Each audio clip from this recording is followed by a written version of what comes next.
Superior North chose to insult the Canadians who live in rural municipalities who use mail-in ballots, who are expressing their concern through me when I ask my question. In classic Liberal non sequitur, the government spokesperson on this issue made a confused reference to collective bargaining process.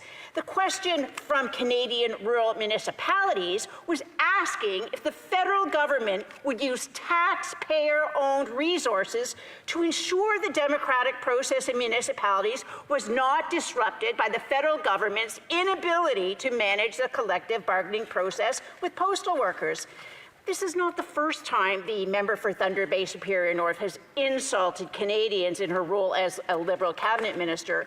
Many organizations, secular and religious, in my riding and across Canada, were outraged when the member for Thunder Bay Superior North put extreme ideology ahead of common sense by requiring Canada Summer Job applicants to sign an attestation requiring Canada Summer Job Program applicants to hold the same views as a political party in power.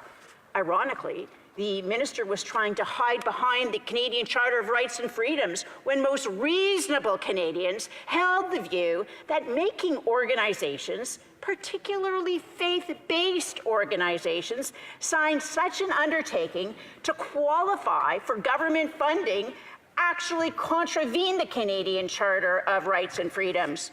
The mere fact that this Prime Minister and this Liberal government would force large segments of the Canadian population to be purged from applying to a federal program because they refuse to violate their right to freedom of religion, conscience and expression, which includes not being coerced into something you are fundamentally opposed to, neatly sums up why this government must be defeated.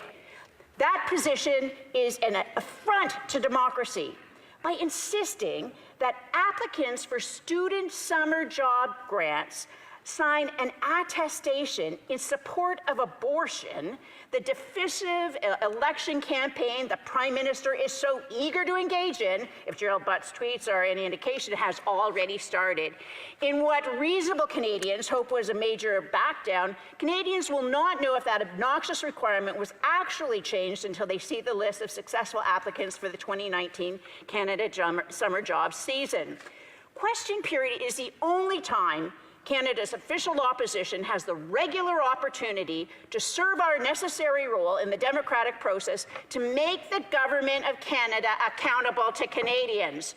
When the Prime Minister or a representative of his party chooses to avoid accountability, the insult is to all Canadians.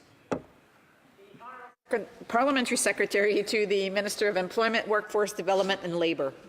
Thank you very much, Madam Speaker, and in reply to my colleague from Renfrew-Nipissing-Pembroke,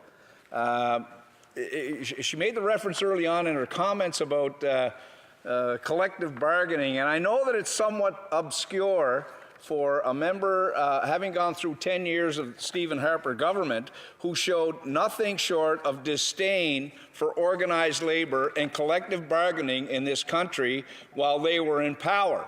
And we saw that time and time again. A record 4 times they used back-to-work legislation 4 times in their last Parliament, and there were 2 other occasions that they had it on the shelf. They were ready to pull it off the shelf during labor disputes, and it was pretty much a template for back-to-work legislation. Insert the labor organization here, insert date here when it was going to be, when they were going to be legislated back. We saw it time and time again. We saw bills like Bill 377 and Bill C-525.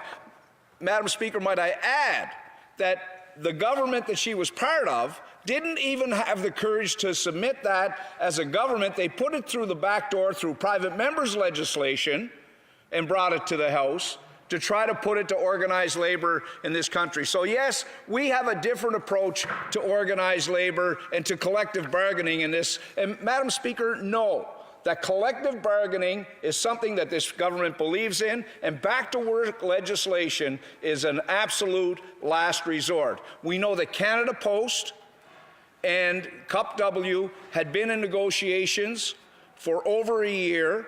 There was no sign of a settlement. There was no indication that a settlement could be reached. So we had time and time again sent in mediators, arbitrators, Madam Speaker.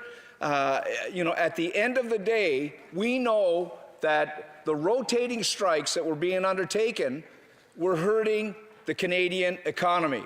And we knew that we had to take action to make that situation right.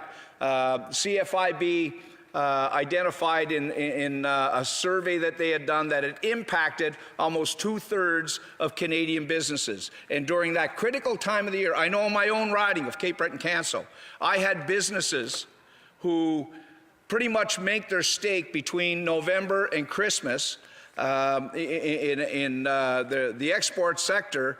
Madam Speaker, they were being impacted not just by delays in the mail, but the uncertainty that was being created around the rotating strikes.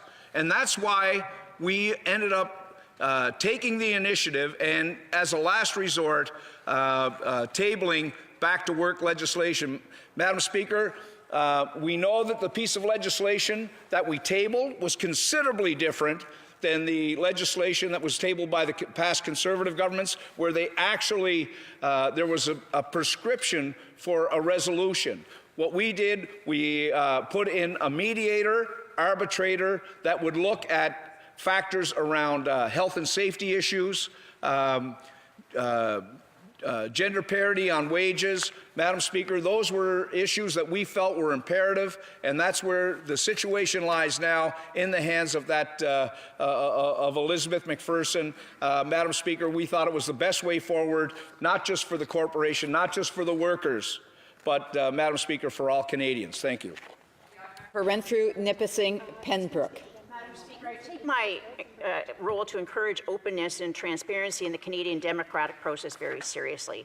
In fact, as a consequence of my concern about openness and transparency in the democratic decision-making process, I'm proud to confirm that tomorrow, during private members' business, the House will be discussing my private members' bill, Bill C-278, an act to amend the Lobbying Act, for greater transparency and reporting on foreign income for lobbyists. I encourage Canadians watching this debate to tune in tomorrow while Bill C-278 is being debated.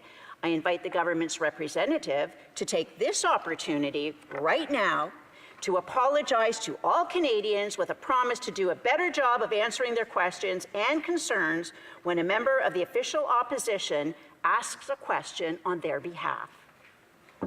The Honourable Parliamentary Secretary.